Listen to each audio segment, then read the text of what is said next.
Begitu pula dengan perjalanan rohani kita, bagaimana makom ruh kita terus meningkat. Ya. Syukur-syukur kita bisa merasakan kedekatannya, kita bisa menemukan tentang sirnya ruh idopi, yang mana ruh di dalam diri kita itu ada ruh yang dekat dengan Allah, yang bercahaya, yang bernama ruh idopi. Bismillahirrahmanirrahim. Assalamualaikum warahmatullahi ta'ala wabarakatuh. Alhamdulillah pagi ini saya ingin berbagi cerita kepada Anda semua. Dalam perjalanan hidup ini, dinamika hati atau kolbu itu tentu sering naik turun. Dinamika nafsu atau jiwa juga tentunya sering naik turun. Dinamika pikiran itu juga tentunya sering naik turun. Barangkali teman-teman pernah belajar ilmu agama, baik itu disiplin ilmu bab syariat, bab thariqah, bab hakikat ataupun makrifat, dan telah banyak membaca kitab-kitab tentunya. Namun suasana hati terkadang juga masih naik turun. Kadang bisa tenang, kadang bisa dapat inspirasi, kadang bisa semangat, kadang bisa bergairah, bahkan kadang masih bisa marah-marah, masih bisa kecewa dan dendam. Padahal dalam kehidupan ini, kecewa dan dendam itu yang setelah kita pahami itu tidak boleh.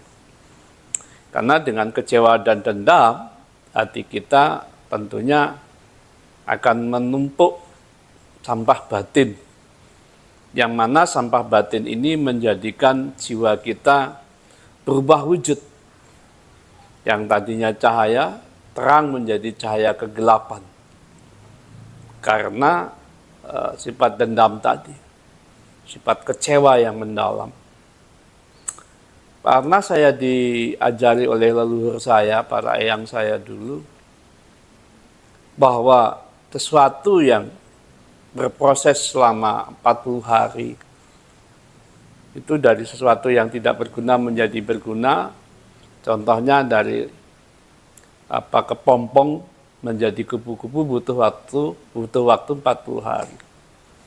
Dari telur menjadi ayam butuh waktu 21 hari setelah diram. Karena ada perubahan. Ternyata dikaitkan dengan kondisi hati dan jiwa juga sama gitu. Artinya kalau kita merasakan kekecewaan, kedendaman selama 40 hari, ya tentu jiwa kita akan berubah menjadi tidak baik, menjadi bangsa yang nggak jelas. Kalau secara ilmu basiro, yaitu ainul basiro, dilihat secara mata batin, orang itu kalau dia sakit hati lebih dari 40 hari, jiwanya menjadi menakutkan gitu. Merubah ya, menjadi menakutkan. Dan kalau lama-lama bisa menjadi bangsa siluman. Oleh sebab itu dibutuhkan yang namanya tazkiyatun, penyucian jiwa, agar kembali lagi jiwanya menjadi cahaya. Itulah pentingnya kita menyadari bahwa kita tidak boleh terjebak di nafsu angkara murka, dan tidak boleh terjebak kepada nafsu amarah dengan hati yang kotor tadi karena benci atau dendam. Ini suatu perjalanan yang kita harus sadari, gitu, bahwa kita sendiri yang punya tugas untuk membersihkan diri kita.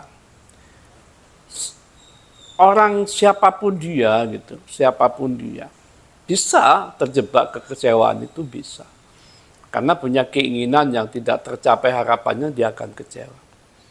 Sekelas ulama, sekelas kiai pun masih bisa. Kecewa itu masih bisa. Itu.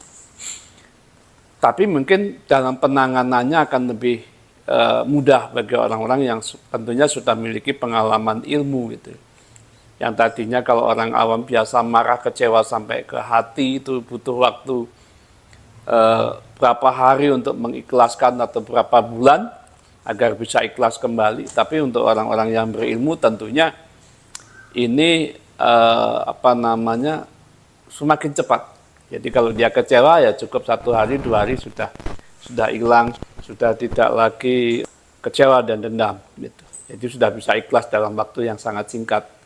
Itu sih harapannya untuk kita yang telah belajar ilmu agama, ilmu spiritual, ilmu rohani dan sebagainya. Intinya adalah bagaimana hati ini menjadi ridho, bagaimana hati ini tetap terus bermujahadah, bagaimana hati ini tetap bermahabbah kepada Allah Ta'ala. Puncak daripada mahabbah itu adalah ridho dalam kehidupan ini. Memang tidak mudah di dalam menjalankan aplikasi keridhoan itu, karena kita sendiri yang bisa merasakan apakah kita ini ikhlas atau tidak ikhlas. Cuman yang perlu digarisbawahi adalah bagaimana menjaga hati untuk terus selalu bermujahadah, bermahabbah dan ridho dalam ketetapannya. Itu dalam menjaga hati dan dalam menjaga jiwa, bagaimana jiwa ini selalu terus memperbaiki diri untuk mencapai nafsu mutmainah dan nafsu radiyah. Begitu pula dengan perjalanan rohani kita, bagaimana makom ruh kita terus meningkat, ya. Syukur-syukur kita bisa merasakan kedekatannya, kita bisa menemukan tentang sirnya ruh idhopi, yang mana ruh di dalam diri kita itu tentu ada ruh yang dekat dengan Allah, yang bercahaya, yang bernama ruh idhopi.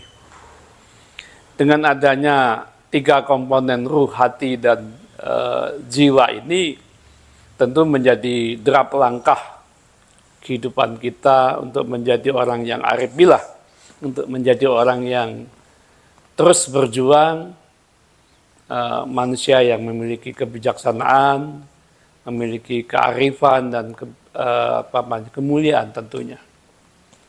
Dan itu berlaku untuk kita semua, siapapun dia. Bagaimana mengatasi masalah-masalah dalam kehidupannya.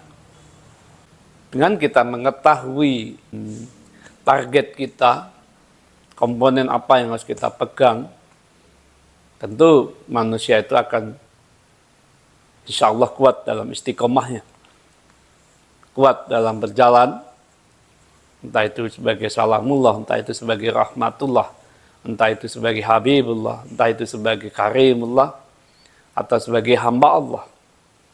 Insya Allah akan kuat dalam istiqomah bertauhidkan Allah dan Rasulullah SAW.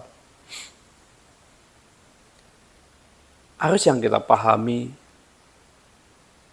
dalam kehidupan ini, kunci utamanya adalah berbenah diri.